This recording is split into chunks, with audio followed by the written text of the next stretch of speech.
An elderly woman lay dying in a warm bed on the very same island where she was born. Outside her bedroom window, the cold Baltic Sea crashed loudly against the sandy shores of Fehmarn.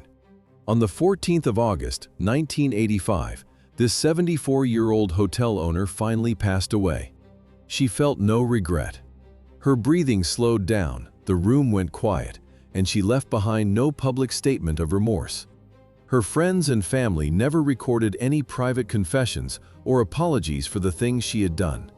She lived as a free woman for 40 years after the Second World War ended. 2 whole generations of Germans grew up and rebuilt the country, while she simply managed her everyday life. She ate well, ran a profitable restaurant business, and enjoyed a quiet retirement without ever facing a judge. Meanwhile, the starving inmates of the Theresienstadt camp had already taken their eyewitness testimonies to their unmarked graves. They died decades before she did, burying the memories of her active participation in the crimes with them. She was no victim. She never tried to hide the ideology she had carried since she was a teenager. During a recorded television interview in 1979, the elderly widow sat motionless in her chair. She looked directly into the camera lens with cold eyes. Her voice remained steady as she answered the journalist without a single trace of hesitation. She plainly stated that National Socialism was a faith, and she could never renounce this faith. That quiet twilight on Fehmarn was purchased back in April 1945. Soviet forces were closing in. The Czech fairy tale was finally over. She systematically packed her stolen valuables for the long journey. She ordered every single animal on the estate slaughtered immediately. Rabbits, geese, and chickens were butchered without a second thought. Heavy glass jars of preserved meat crammed the transport vehicles full. Lina shook hands with the staff and promised swift pensions. Then she fled with her children. She never returned. In 1948, a Prague court handed down a life sentence in absentia. West Germany completely ignored the verdict. They refused extradition. Instead, the local bureaucracy allowed her to keep her status and apply for state funds. She fought for a military pension until she secured a widow's allowance. By 1965, she married Mono Manninen to hide her notorious last name. She returned to Fehmarn and opened a restaurant at her family property. The cozy inn became a safe haven. Former regime officials gathered at her tables to eat hearty meals and fondly reminisce about the good old days. She funded those nostalgic dinners with a state widow's pension, but her true ideology surfaced on October 24, 1943. A normal mother buries her dead child right away, yet Lina left her son above ground just because of who held the shovels. 10-year-old Klaus Heydrich hit a passing truck on his bicycle and died instantly. He was exactly the same age as thousands of Jewish children his father had deported from Prague. Estate guards brought in Jewish prisoners to prepare the burial site. Lina saw the workers. She immediately ordered the hole filled back in. The sharp scrape of shovels tossing dirt out of a ready grave echoed across the yard. She made German soldiers dig a completely new pit in fresh soil. Only then did they bury him. She also wanted blood. She demanded the immediate execution of the truck driver, Karel Kaspar.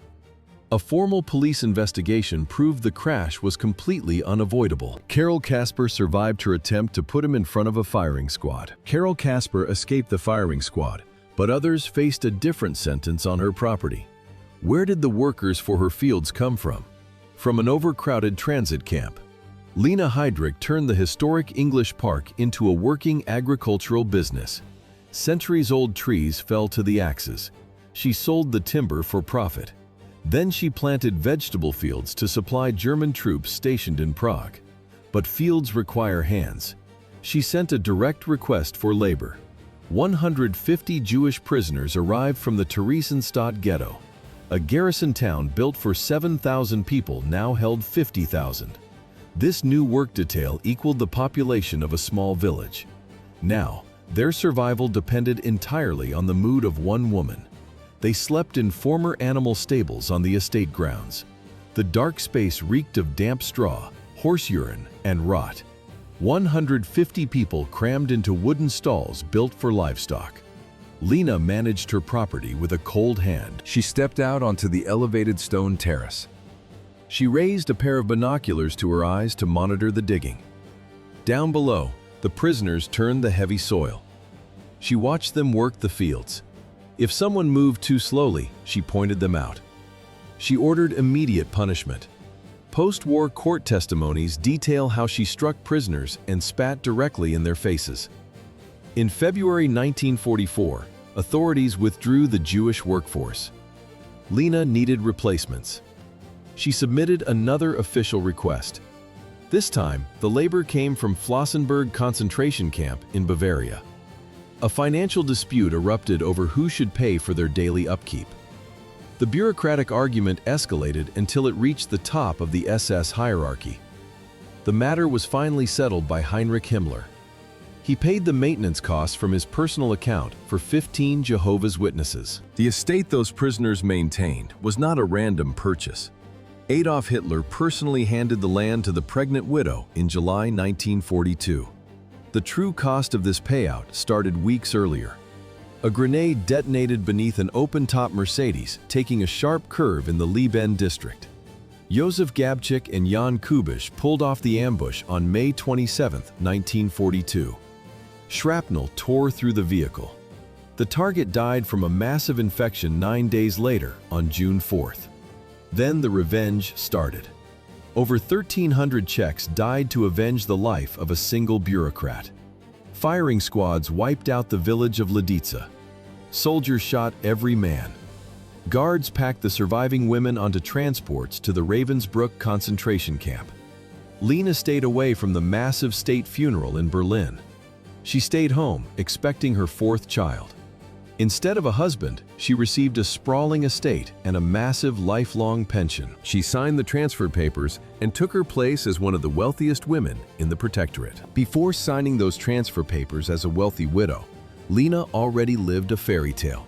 Her family unpacked their bags inside a magnificent Baroque mansion, while its legal owners ran for their lives. This was Panenské Břežany, an estate 14 kilometers north of Prague.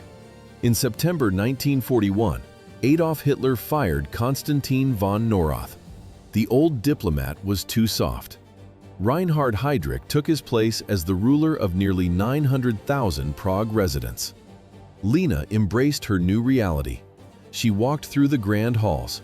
She inspected the bedrooms that recently belonged to Ferdinand Bloch-Bauer. He was a Jewish sugar magnate forced to abandon his life. The mansion walls once held the bright golden shine of Gustav Klimt portraits. The famous 1907 painting of Adele Bloch-Bauer used to hang right here. Now, Lina directed servants to arrange her furniture across the stolen floors. In her memoirs, she described this life with joy. She literally called herself a princess in a fairy tale land. Just a few kilometers away, her husband turned that land into a graveyard. Within weeks, special courts condemned 400 Czechs to death. Thousands of civilians vanished into damp Gestapo basements. Yet, Heydrich cynically increased food rations for Czech factory workers. He demanded higher wages for the assembly lines. Mechanics ate better meals, while their neighbors faced firing squads. Then came January 1942. Heydrich traveled to a lakeside villa in Berlin. He chaired the Wannsee Conference. 15 officials sat around a table to coordinate genocide. The meeting lasted exactly 90 minutes, the exact length of a standard cinema feature film. In that short time, they finalized the logistics to murder millions of people. Lina knew what her husband did at that table. She said nothing. Her silence in Prague meant nothing. She read his internal reports back in 1938. 30,000 Jewish men went straight to concentration camps in a matter of days. Her husband built his intelligence network from scratch. By January 1933, his agents were already cataloging political targets. By 1936, he merged the Gestapo and the criminal police into one single department. He commanded the Central Security Headquarters at Prinz Albrechtstrasse in Berlin. He held the power to make any citizen vanish. Then came the violence of November 9, 1938. State-directed mobs smashed over 7,500 Jewish businesses across Germany and Austria. They burned 1,400 synagogues. Local fire departments simply watched the structures burn to the ground. The streets of major German cities were covered in shattered shop windows. The thick broken glass crunched under the boots of pedestrians for days afterward. History books often skip past Lina's personal reaction to this widespread destruction. She did not discover his crimes in a post-war courtroom.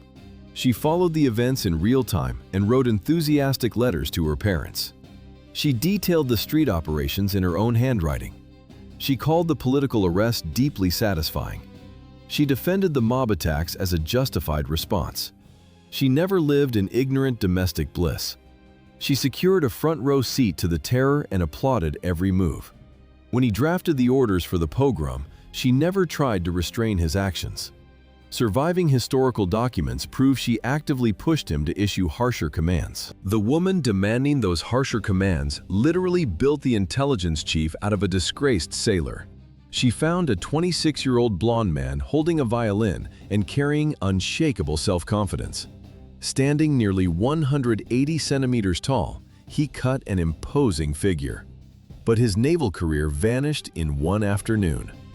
They originally crossed paths on December 6, 1930. Paper lanterns cast a soft light over the rowing club ball in Kiel. Young professionals drank and danced. Within 12 days, they announced their engagement. He already promised to marry a different woman.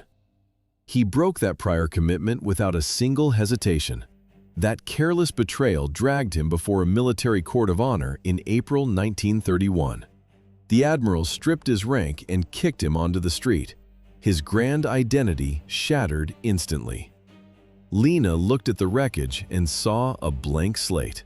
She grabbed the jobless sailor and pointed him straight toward the SS. She pushed him into the radical movement. She took his fresh bitterness and turned it into blind ambition. He soon secured a meeting with Heinrich Himmler based on a lie. The referral falsely claimed he possessed deep naval intelligence experience. He walked into the office and improvised the entire interview. He sketched fake organizational charts across the desk. He talked about spy networks he never ran. Himmler bought the act. Without her push, history might have avoided him. He could have remained a fired dropout in a coastal town. Instead, they married on December 26, 1931. They had 4 children while maintaining separate affairs. Their home existed solely to support his rise. Out of their 10 years of marriage, her husband stayed away for exactly 7. Her husband spent 7 years away, chasing power. But the drive to steer him into a radical movement took root much earlier. It started long before their first meeting. In November 1918, the German Empire completely collapsed. A 7-year-old girl watched it burn. A decade later, she carried that bitter defeat into the noisy port city of Kiel. Lina Matilda von Osten was born on June 14, 1911. Her hometown was Femmern. It was a flat and windy Baltic island. Her father technically held an aristocratic title. In reality, he was just a broke village schoolteacher. His noble name paid 0 bills. Her mother actually managed the household to keep them afloat. Then the First World War ended. Germany surrendered unconditionally. The Kaiser fled the country. The Weimar Republic inherited a ruined nation.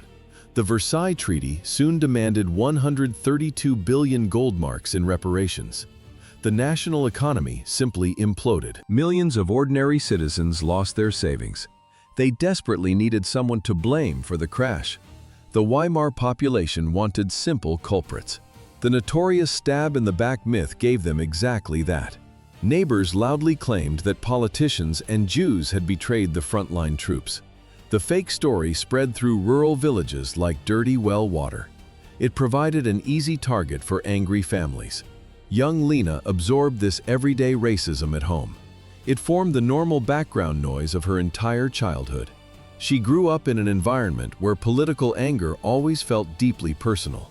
In 1928, she packed her bags. She moved to Kiel to train as a trade teacher. The dark ideology was already locked in her mind.